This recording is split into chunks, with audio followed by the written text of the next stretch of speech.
नमस्कार दोस्तों, स्वागत है आपका हमारे चैनल गुनाह या साजिश में। क्या आप तैयार हैं एक ऐसी कहानी के लिए जो आपके रोंगटे खड़े कर देगी? नेटफ्लिक्स की नई series Indian predator the butcher of Delhi आपको ले जाएगी एक ऐसे सफर पर जहां हर मोड़ पे छुपा है एक नया रहस्य। ये चंद्रकांत झा की कहानी है। चंद्रकांत झा एक ऐसा नाम जिसने दिल्ली की सड़कों को खून से रंग दिया था।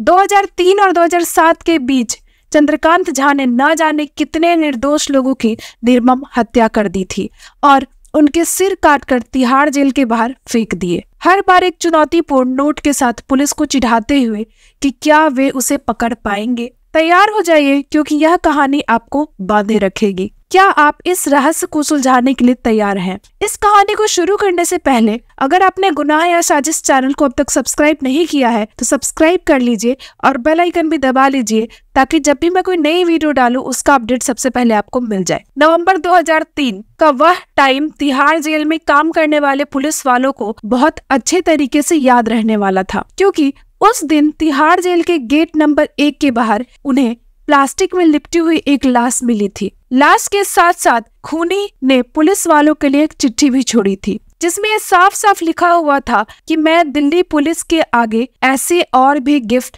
लाता रहूंगा। मुझे दिल्ली पुलिस से डर नहीं लगता और अगर पुलिस मुझे नहीं पकड़ पाई तो मैं इस तरह से लोगों को मारता रहूंगा। पुलिस ने इस मामले में छानबीन करने की कोशिश की, लेकिन उस वक्त उनके हाथ ऐसे कोई सबूत नहीं लगा जिसके आधार पर वो इस मामले को आगे बढ़ा सके। इसी तरह 2 साल बीत गए। वो लाश तिहाड़ जेल के बाहर किसने और क्यों फेंकी थी इसका पता नहीं चल पाया, लेकिन पुलिस को अब एक और तगड़ा झटका लगने वाला था, क्योंकि 20 अक्टूबर 2006 के दिन उनके पास एक कॉल आया। फोन के दूसरी तरफ जो इंसान था उसने पुलिस वालों को एक बात बताई जिसे सुनकर उनके होश उड़ गए। उसने बताया कि तिहाड़ जेल के गेट नंबर 3 के पास एक लाश को एक टोकरी में रखा गया है। इतना सुनकर कई सारे पुलिस वाले गेट नंबर 3 के पास जाकर इकट्ठे हो गए और तब उन्हें पता चला कि फोन करने वाला कोई मजाक नहीं कर रहा था। गेट के सामने वाली सड़क के पास सच में एक लाश को टोकरी में बांधकर रखा गया था। सबसे आश्चर्य की बात यह थी कि टोकरी में लाश के साथ साथ पुलिस को दोबारा एक और चिट्ठी भी मिली थी जो उन्हीं के लिए लिखी गई थी। जब पुलिस वालों ने चिट्ठी पढ़ा तब उन्हें पता चला कि हत्यारे ने उन्हें खुलेआम चैलेंज किया है। चिट्ठी में लिखा था कि मैं बहुत समय तक एक झूठे केस झेल रहा था, लेकिन अब मैं हकीकत में मर्डर कर रहा हूँ। तुम लोग अगर पकड़ सकते हो तो पकड़ कर दिखाओ। इस लेटर से इतना तो साफ हो गया था कि हत्या करने वाला कोई भी ऐसा इंसान है जिसे दिल्ली पुलिस पर किसी बात की नाराजगी है, कोई ऐसा जिसकी पुलिस के साथ हिस्ट्री अच्छी नहीं है। पुलिस इस मामले में जांच करने लगती है, क्योंकि अब 2 बार ऐसा हो चुका था कि तिहाड़ जेल के बाहर लाशें मिली थी। पुलिस को इस बात का अंदाजा तक नहीं था कि उन्हें आगे और कितनी लाशें इस तरह मिलने वाली है। 18 मई 2007 को फिर एक लाश तिहाड़ जेल के बाहर मिली। यह लाश भी खूनी ने गेट नंबर 3 के पास ही रखी थी। पुलिस के लिए अब तक किसी भी लाश का पहचान कर पाना बहुत ही मुश्किल हो रहा था, क्योंकि हर लाश को कई टुकड़ों में काटकर तिहाड़ जेल के बाहर रखा जा रहा था। पुलिस के ऊपर अब प्रेशर काफी बढ़ गया था। उन्हें जल्द से जल्द इस सीरियल किलर का पता लगाना था जो उन्हें बार बार चैलेंज कर रहा था। पुलिस अब और जोर लगाकर सर्च ऑपरेशन शुरू करती है और आखिरकार सीरियल किलर एक गलती कर बैठता है जो उस पे भारी पड़ गई। अब तक किलर और पुलिस के बीच ये चूहे बिल्ली का खेल चल रहा था कि अचानक से इन्वेस्टिगेशन के टाइम पुलिस को याद आया कि किलर ने जो लेटर लिखे थे उसने उसमें 3 नामों का जिक्र किया था जिससे उसकी खास दुश्मनी थी। उसने अपने सीरियल किलर बनने के लिए 2 लोगों को खास तौर पर दोषी बताया था, जिसमें एक थे additional deputy commissioner Manish Agarwal और दूसरे थे हवलदार बलवीर सिंह, जो कि तिहाड़ जेल में उस वक्त एक वार्डन थे। इस क्लू के मिलने के बाद पुलिस को और भी क्लू मिलते चले गए। अब तक तो यह तय हो चुका था कि हत्यारा कोई ऐसा है जो पहले तिहाड़ जेल में था और वहाँ अपने साथ हुए बुरे बर्ताव की वजह से उसने बदला लेने की ठानी है। अपने लेटर में खूनी ने यह भी माना था कि नवंबर 2003 को भी लाश उसी ने डाली थी। इससे पुलिस को कम से कम यह पता चल गया था कि यह किलर 2003 से पहले तिहाड़ जेल में बंद था। हत्यारे ने आखिरी लाश को रखने के बाद हरिनगर के SHO को तुरंत ही कांटेक्ट किया और यही उसकी सबसे बड़ी गलती थी। SHO ने हत्यारे से जानबूझकर लंबी बातचीत की ताकि उन्हें उसके बारे में और ज्यादा जानकारी मिल सके। अब उन्हें एक रफ आइडिया हो गया था कि सस्पेक्ट कौन हो सकता है। यह कोई ऐसा था जिसे नॉर्थ वेस्ट डिस्ट्रिक्ट में हुए क्राइम की वजह से 2003 में सजा हुई थी और जिसे तिहाड़ जेल नंबर 3 में रखा गया था, जहां हवलदार बलवीर सिंह ने उसके साथ बुरा बर्ताव किया था। बहुत सारे सस्पेक्ट को वेरीफाई करने के बाद पुलिस ने 4 लोगों को शॉर्टलिस्ट किया, जिसमें एक नाम था चंद्रकांत झा। अब आगे का रास्ता आसान था। उन्हें बस चारों सस्पेक्ट की हैंडराइटिंग से लाशों के साथ मिले लेटर की हैंडराइटिंग को मिलाना था। पुलिस का चीफ सस्पेक्ट चंद्रकांत झा ही था, लेकिन अब उन्हें दिक्कत यह थी कि उसकी लोकेशन का कुछ पता नहीं था। वह पुलिस से बचने के लिए बार बार अपना एड्रेस बदल रहा था, लेकिन पुलिस ने यह जान लिया कि चंद्रकांत झा के 4 मेन छुपने की जगह है: यमुना विहार, अलीपुर, बरोड़ा गांव और हैदरपुर में। उनका लास्ट क्लू यह था कि चंद्रकांत झा एक स्कूटर में फिट की गई रिक्शा चलाता है। काफी मेहनत के बाद पुलिस ने चंद्रकांत झा को तब पकड़ा जब वह अलीपुर में अपने बच्चों के साथ हलवा खा रहा था। पुलिस ने उसे पकड़ने के बाद उसके मकान की तलाशी ली, जहां उन्हें खून से सने चाकू मिले। चाकुओं पे लगे खून का सैंपल चंद्रकांत के सबसे लेटेस्ट विक्टिम दिलीप मंडल के ब्लड से मैच कर गया था। चंद्रकांत की हैंडराइटिंग भी एक पर्टिकुलर लेटर के हैंडराइटिंग से मिल गई थी, जो उसने लाश के साथ तिहाड़ जेल के सामने छोड़ा था। इस तरह से दिल्ली के सबसे खूंखार और दरिंदा किलर्स में से एक अब दिल्ली पुलिस के हाथ लग चुका था। लेकिन अब बारी थी चंद्रकांत झा के मोटिव जानने की। आखिर वह लोग कौन थे जिनका मर्डर करके चंद्रकांत झा तिहाड़ जेल के पास उनकी लाश फेंक दिया करता था। जैसे जैसे चंद्रकांत झा ने पुलिस को उन मर्डर्स और उसके पीछे की मकसद के बारे में बताना शुरू किया, कुछ ऐसी बातें सामने आई जिसे सुनकर सब लोग बहुत चक्के रह गए। पुलिस को सबसे पहले तो यह बात पता चली कि चंद्रकांत झा ने सिर्फ 3 मर्डर नहीं किए हैं। 3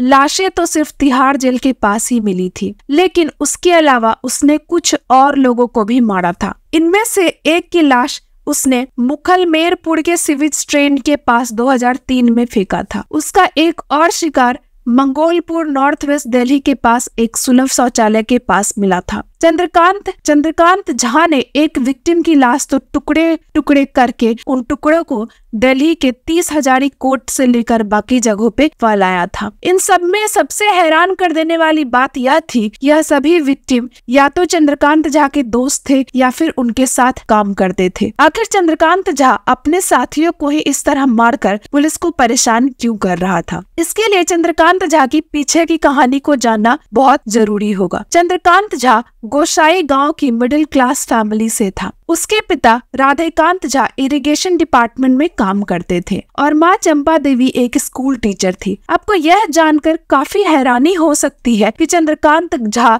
जैसे सीरियल किलर के 2 भाई खुद CRPF की और बिहार स्टेट पुलिस में हैं। चंद्रकांत की माँ अपनी नौकरी की वजह से ज्यादा टाइम घर पे नहीं बिता पाती थी। यह भी बताया जाता है कि उसकी माँ काफी स्ट्रिक्ट और गुस्सैल मिजाज की थी, जिसकी वजह से चंद्रकांत को बचपन से ही प्यार नहीं मिला था। पढ़ाई में चंद्रकांत का कुछ खास लगाव नहीं था, जिसकी वजह से वो 8वीं क्लास तक ही पढ़ाई करके दिल्ली में सब्जी बेचने आ गया था। चंद्रकांत दिल्ली की आजादपुरी मंडी में सब्जी बेचने का काम करने लगा था। वह शुरू से ही गलत बातों को बिल्कुल भी बर्दाश्त नहीं कर पाता था, फिर चाहे वह गलत बात कितनी भी छोटी क्यों ना हो। सब्जी मंडी में उनका एक पंडित नाम का सुपरवाइजर उसके दुकान लगाने के लिए काफी भारी पैसा लेता था। चंद्रकांत को यह बात बिल्कुल पसंद नहीं आई और एक दिन उसकी पंडित के साथ इस बात को लेकर लड़ाई हो गई। दोनों का झगड़ा इतना बढ़ गया कि चंद्रकांत ने एक तेज धार वाले चाकू से पंडित का हाथ काट दिया। घबराया हुआ पंडित सीधे पुलिस के पास भागा और चंद्रकांत के खिलाफ कंप्लेन दर्ज करवा दी। इस वजह से चंद्रकांत को अगले 3 साल जेल में काटने पड़े। यही वो टाइम था जब चंद्रकांत का सामना हुआ हवलदार बलवीर सिंह से, जिसने उसे कुछ ज्यादा ही टॉर्चर किया।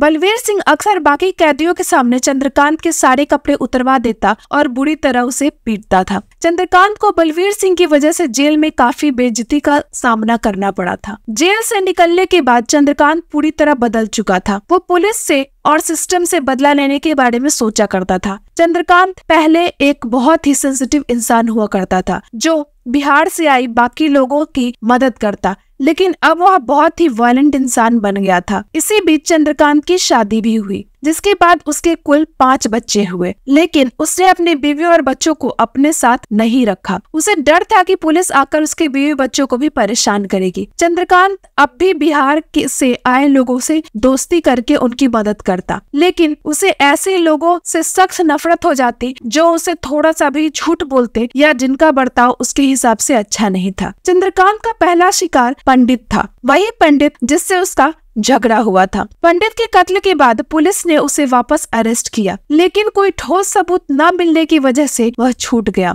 इसके बाद उसने अपने बचाव के लिए कराटे भी सीखा। पंडित के मर्डर के कुछ वक्त तक चंद्रकांत की जिंदगी में सब कुछ एकदम नॉर्मल था, लेकिन फिर एक और ऐसी घटना हुई जिसे उसे एकदम झकझोर कर अंदर सो रहे शैतान को जगा दिया। उसका एक साथी शेखर उसके साथ ही रहता था। उसने चंद्रकांत को बताया कि वह शराब को हाथ तक नहीं लगाता, लेकिन सच्चाई यह थी कि वह ड्रिंक करने के आदी था। जब चंद्रकांत को यह पता चला कि शेखर ने उसे झूठ कहा था, तब उसे बहुत गुस्सा आया और उसने सीधे जाकर शेखर से बात की। शेखर को उस वक्त तक चंद्रकांत का गुस्सा मजाक लग रहा था। चंद्रकांत ने उससे कहा कि वो उसे झूठ बोलने की सजा देगा। शेखर ने इस बात को भी सीरियसली नहीं लिया। उसे हैरानी हो रही थी कि चंद्रकांत इतनी छोटी सी बात का इतना बड़ा मुद्दा क्यों बना रहा है। उसने मजाक मजाक में चंद्रकांत से कह दिया कि तुम मुझे जो चाहो सजा दे सकते हो। उसे नहीं पता था कि उसका यह मजाक उस पे कितना भारी पड़ने वाला है। उस दिन चंद्रकांत ने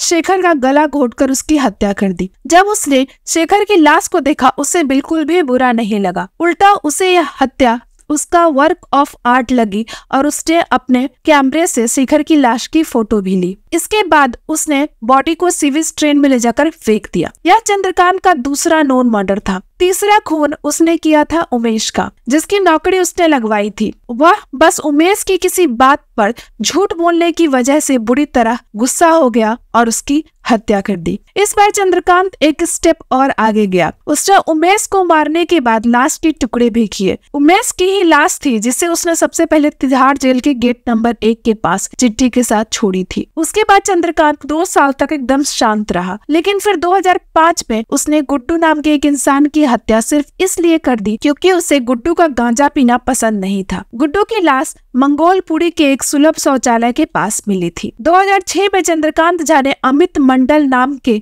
अपने एक साथी की हत्या की थी क्योंकि उसे शक था कि वह लड़कियों पे बुरी नजर रखता है। अमित मंडल की ही वह लाश दूसरी लाश थी जो पुलिस को तिहाड़ जेल के गेट नंबर 3 के पास मिली थी। अमित मंडल को मारने के बाद चंद्रकांत ने पुलिस वालों का मजाक उड़ाने के लिए उसे फोन भी किया था। अप्रैल 2007 में चंद्रकांत ने उपेंद्र नाम के एक शख्स को सिर्फ इसलिए मारा क्योंकि उसे शक था कि उसका अफेयर उसकी बेटी के किसी दोस्त के साथ है। जब चंद्रकांत से बयान लिया गया तो उसने बताया कि उपेंद्र को मारने के बाद वह आराम से अपने कमरे में खून से सने फर्श पे बैठ गया और खाना खाते हुए उसकी लाश को घूरता रहा। अपना खाना खत्म करने के बाद वह उठा और उपेंद्र की बॉडी के कई टुकड़े किए और बाद में उपेंद्र की ही लाश को कई टुकड़े करके दिल्ली के 30 हजारी कोर्ट और बाकी जगहों पर फेंक दिए। इससे भी भयानक कांड 1 महीने बाद मई 2007 में हुआ, जब चंद्रकांत ने अपने दोस्त दिलीप को सिर्फ इसलिए मार दिया क्योंकि उसने उसके कमरे में नॉनवेज खाकर जूठी थाली को वही मेज पे छोड़ दिया था। दिलीप की लाश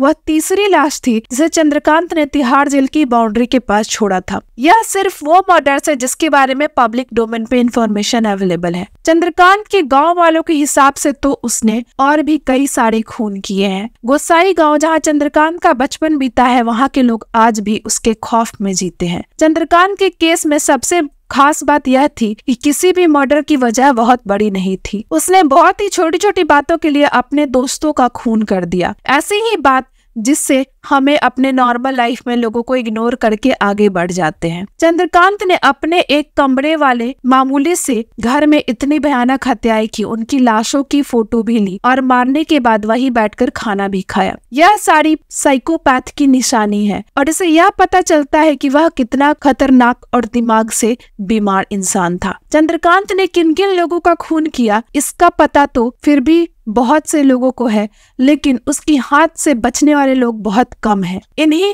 बचने वालों में से एक था जाधव, जिसकी चंद्रकांत से अच्छी जान पहचान थी। चंद्रकांत ने एक दिन जाधव को अपने घर पे बुलाया। जब जाधव अंदर गया तो अंदर का नजारा देखकर बहुत बुरी तरह डर गया। उसने देखा कि चंद्रकांत के कमरे में 3 लोग रस्सियों से बंधे हुए हैं। उन सबकी आंखों में डर साफ दिख रहा था।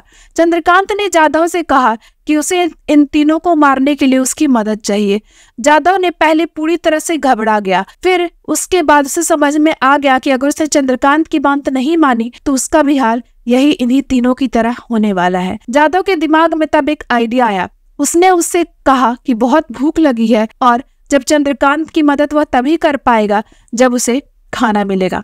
चंद्रकांत उसके लिए खाना लेने जैसे बाहर गया, जाधव ने फुर्ती दिखाई और तीनों लोगों को आजाद कर दिया। बस सभी लोग अपनी जान बचाकर उसके घर से भाग गए। अब चंद्रकांत जेल में है, लेकिन अब भी जाधव और उसके साथी भागे हुए लोगों के मन में उसका डर एकदम ताजा है। उन्हें अब भी ऐसा लगता है कि चंद्रकांत जेल से छूटा तो पक्का उन्हें पकड़कर मार डालेगा। जब कोर्ट में उसका ट्रायल हुआ तभी वह पुलिस की एक बड़ी गलती की वजह से जमानत मिल गई थी। गलती यह थी कि पुलिस को जब भी उसकी लाश के पास लेटर मिला तो उसे सील बंद नहीं किया गया। वह लेटर बस एक पुलिस वालों के हाथ से एक के हाथ से दूसरे के हाथ में घूम रहा था। उन्होंने वह लेटर को फॉरेंसिक डिपार्टमेंट में भी ऐसे ही भेज दिया था। यहाँ तक कि चंद्रकांत झा के खिलाफ 7 लोगों के खून में जो चार्जशीट फाइल की गई थी उसमें भी लेटर का कहीं कोई जिक्र नहीं था। इस वजह से कोर्ट ने चंद्रकांत झा को जमानत दे दी थी, लेकिन इस बार पुलिस वाले उसे बचकर जाने देने के मूड में नहीं थे। फिर उन्होंने एक बार फिर आखिरी विक्टिम दिलीप मंडल के ब्लड सैंपल के बेसिस पे वापस अर्जी डाली।